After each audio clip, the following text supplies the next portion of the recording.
Allow me to express brotherly greetings to the President of the General Assembly of the United Nations, Annalena Baerbock, and through her to the entire Assembly. The 80th session isn't just any other date. It is a space for a historic time which invites us to stop and to look back, to remember why this organisation was born and why it has seen the results that humanity was waiting for after the 2 world wars in which the fight for wealth and areas of influence left in its wake millions of dead, displaced and wounded. We are living with a wound that we're trying to overlook. Over 8 decades. In the concert of nations, we have seen the development of narratives that, using the skill of the great powers with long-standing experience in the international community, have camouflaged deep wounds and the devastating memories of humanity. They've done so using smart normative texts that pretend to be the duty of the United Nations through audiovisuals and others that are not very effective in facing flagrant problems such as neocolonialism in all of its expressions, territorial occupation, economic, political and cultural interference, racism, discrimination, the arms race and violence which is implicit in all of this without taking into account other aspects such as hunger, climate change, the food crisis and the increasingly frequent economic crises.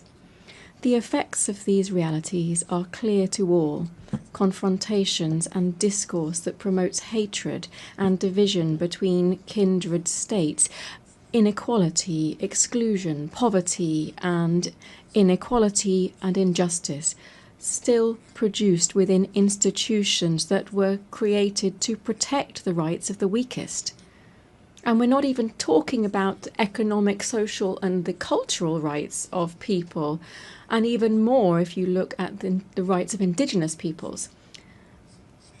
A sincere assessment leads us to confirm that in 80 years we have not met the expected results. Consequently, we are not in a good position. The world remains divided and confronted against itself more than 80 years ago.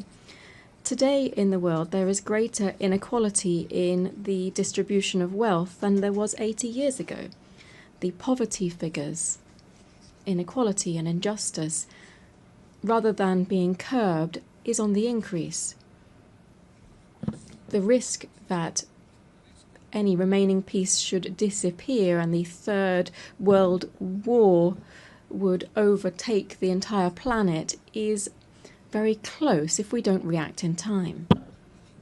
The danger here is that the unstoppable force of capitalism with the misuse of artificial intelligence would increase the climate change, would liquidate the planet and would convert the immense majority of the population into unnecessary beings is also something that we can't completely rule out.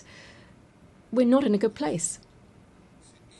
The UN was established on the basis of the foundations of the skeletons of the Holocaust and the not only physical but also moral ruins left by the fascist racism and also increasing neocolonialism with the use of 2 atomic bombs. One of the goals that gave rise to the United Nations was to not repeat the barbarity of war, Today we hear the echoes of the drums of war on all continents. We see the practice of genocide on the sole decision of two countries. We deny the right to be free and sovereign to a people. Sophisticated weapons are used against a sovereign country, and increasing militarization is being promoted within a region with double standards in combating the war on drugs. And at the same time, we maintain a criminal blockade against its people and the state for the sole crime of having claimed its own independence more than 6 decades ago. Wars are not the same as we had 80 years ago. Wars now are multidimensional. They use economic, financial, media, information, cyber warfare, without even taking into account military warfare, which now encompasses biological warfare, war from space, and other technologies that continue to be developed with impunity on the basis of technology of war. It would be nothing new to have climate wars that would have an impact on sovereignty and food security, jeopardizing strategic resources such as water. We are putting at risk the very survival of the human race on Earth and of life itself on the planet.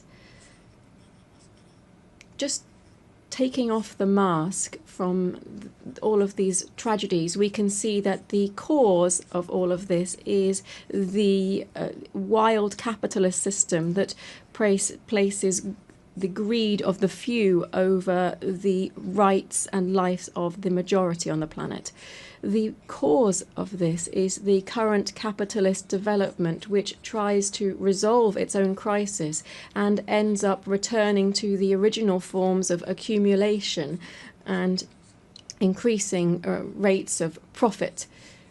Capitalism and its imperialist face is once again using the deployment of violence, plundering natural resources from sovereign states, and with bloodletting to lead to the political and economic power and take that away from another.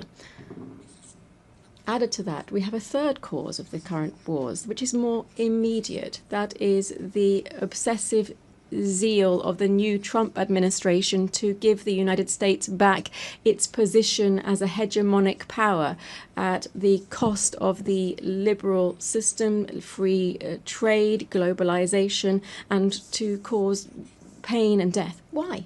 For what? To take ownership over natural resources, to take control over commodities for the benefit of an imperialist system, and to subordinate the majority of countries for their insatiable thirst for privilege and wealth, and to try to maintain a unipolar order at any cost. The recent publication of the US Strategic Defense Policy sets out a deployment of its troops around the world to in its areas of influence, Canada, Central and South America, among others. The recent history with our neighbours has made us realise this is nothing else but a new way of implementing Monroeism, which was a doctrine which said that America is for the North Americans, generating conditions for a new era of neocolonialism. Madam President, distinguished heads of state and government,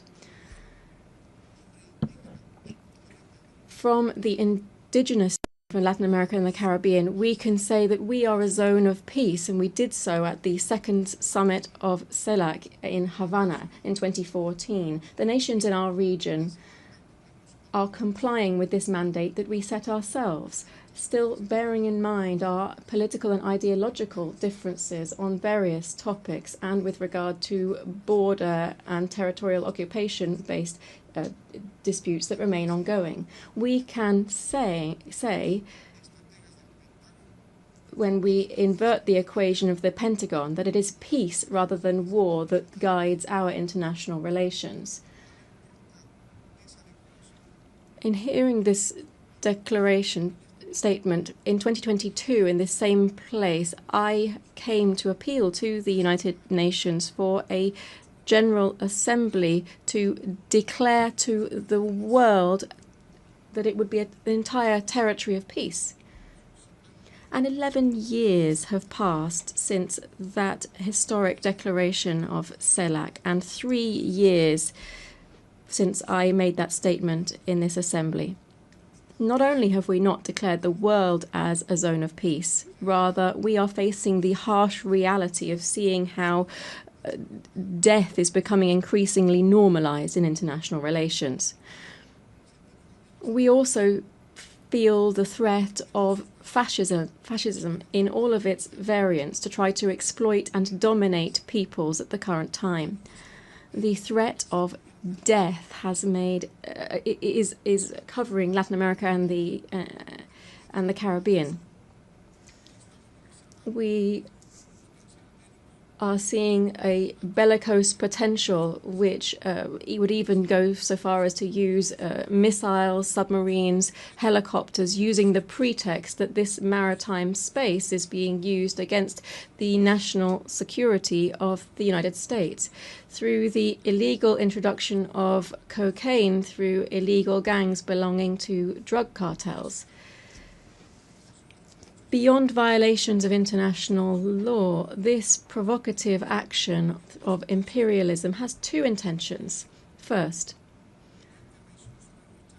to intervene into our kindred Bolivarian Republic of Venezuela that since 1999 has been raising high the flags of the freedom of its people and the sovereignty of its state, and which possesses considerable natural resources, particularly in oil, which the North wishes to appropriate and claim.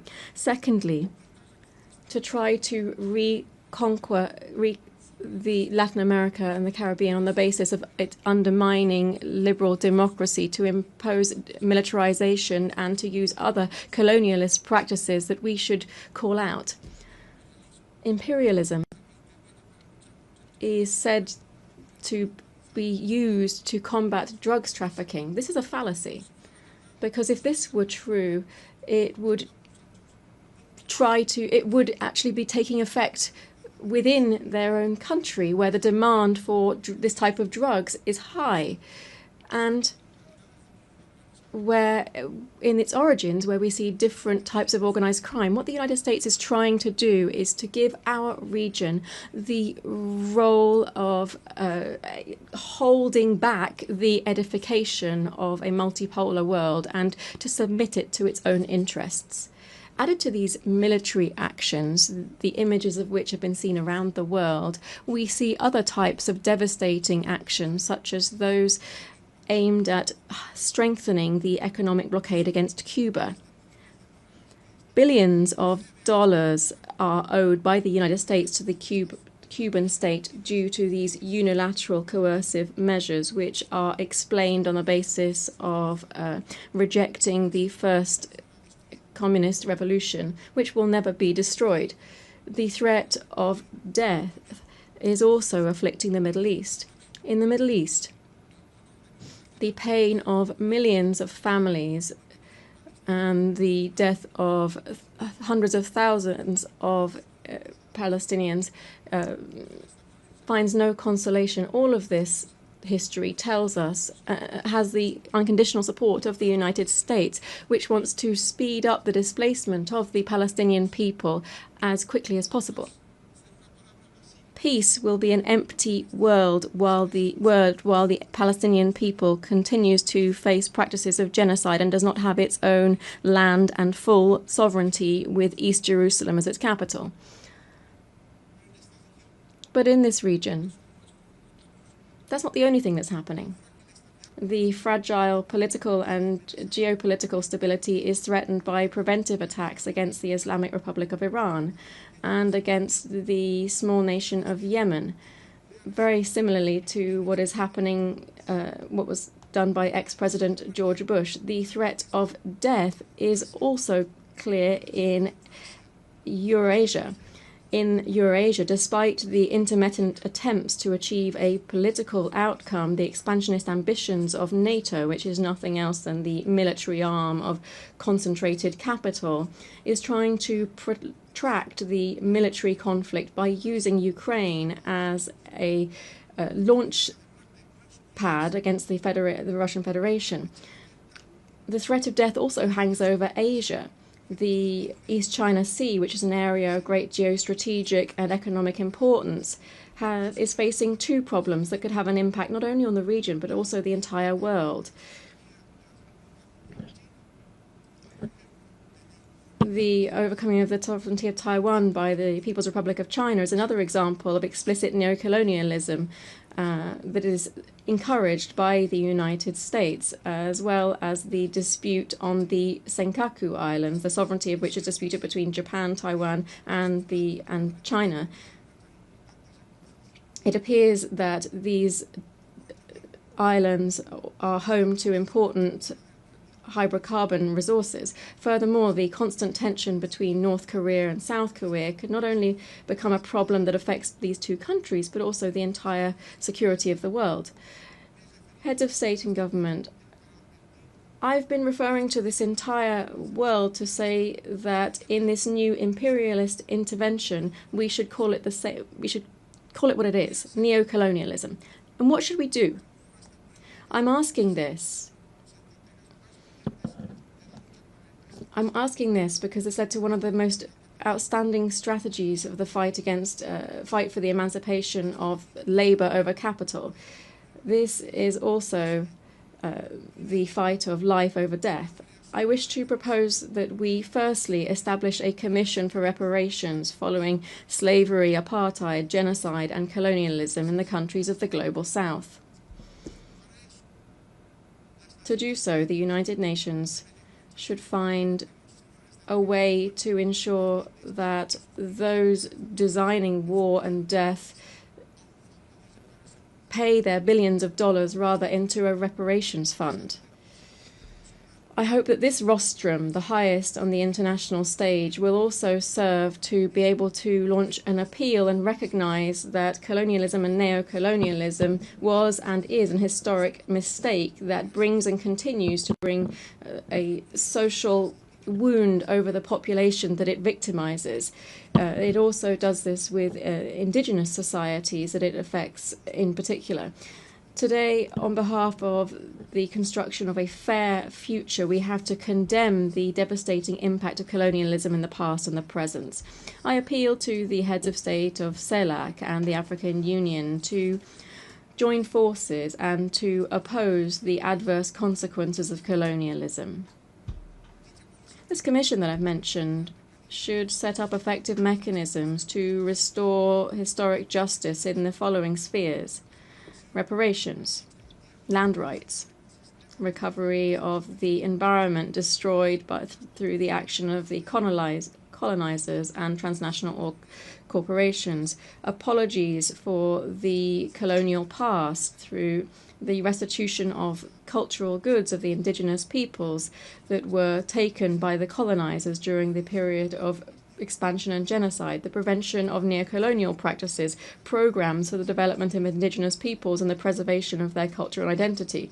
We should also provide compensation to people who have resisted the military occupation of their territories and those that are suffering under unilateral sanctions and economic blockades. Secondly, we should convert the UN General Assembly into a body with binding power so that it can be an effective voice for all peoples and not a space where we simply realize the will of the most powerful. We need this forum to be an ethical nucleus, a political heart, and the living spirit of a new era guided by the culture of life.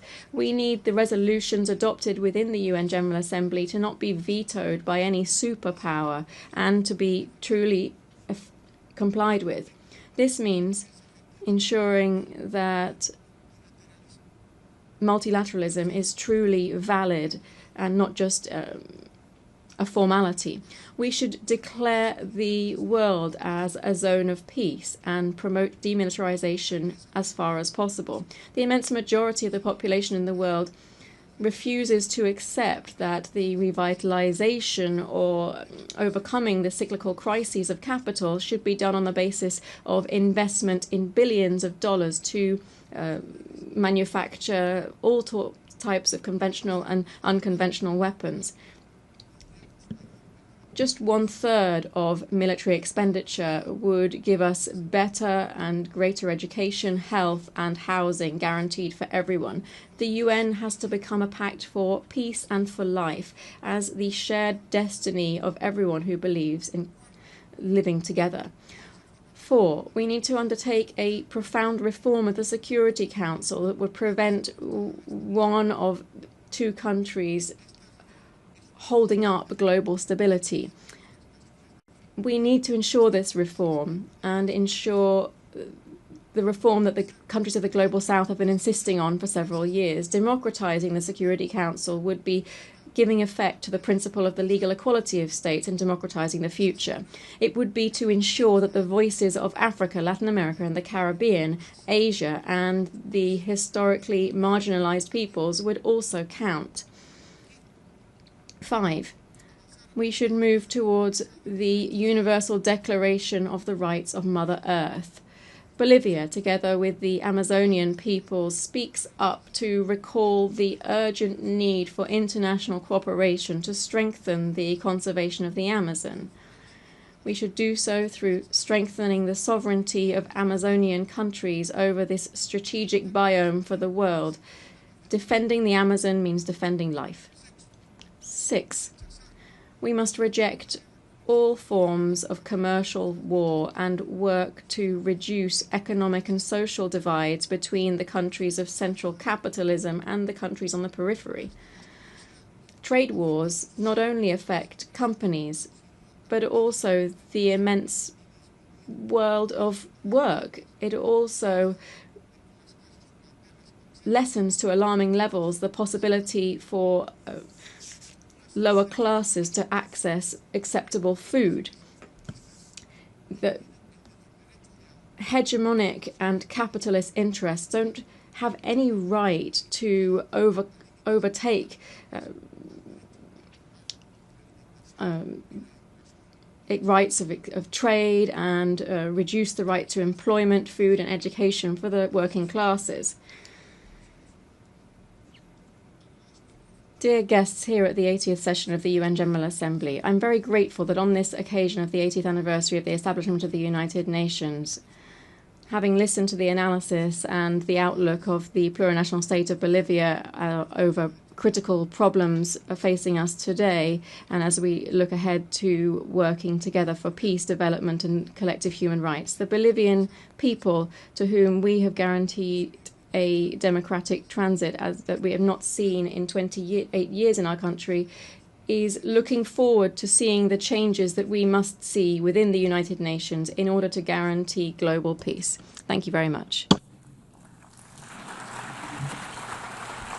Gracias.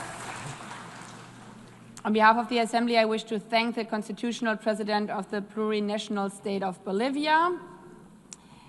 The Assembly will hear an address by His Excellency Brice Clotaire Oligui Nguema, President of the Gabonese Republic, Head of State and Head of Government. I request protocol to escort His Excellency and invite him to address the Assembly.